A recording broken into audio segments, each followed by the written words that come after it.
China wants more control over CPEC, pushing Pakistan Army to take over, European think tank. New Delhi, China's decision to stop funding for 3 road projects under the China-Pakistan Economic Corridor, CPEC, in Pakistan is not because of corruption as Chinese officials claimed, said a Europe-based think tank. It added that the real reason for the stop to funding is because Beijing wants to assert more control over CPEC project.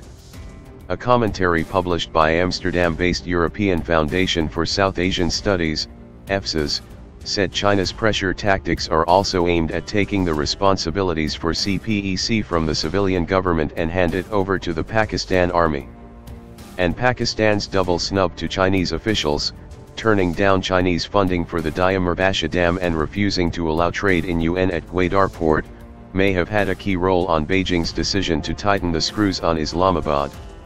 The Chinese are not used to such harsh disagreements, which evidently would have made people in Beijing nervous over the future of its vital projects, the commentary said.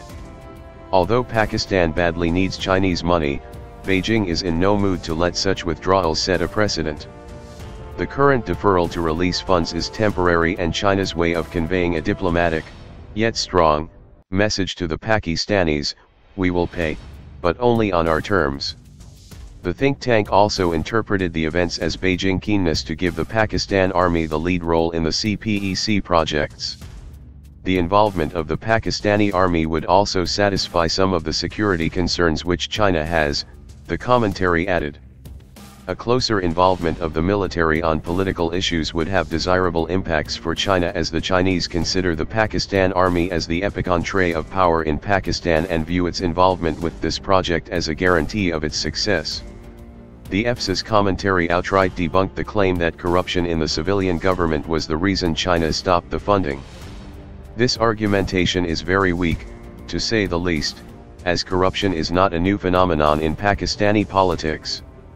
Had corruption been the reason behind the Chinese step, it would, or perhaps should, have happened in July, when in the context of the Panama Papers, the former Pakistani Prime Minister Nawaz Sharif and his relatives were charged with financial irregularities and corruption, the commentary said.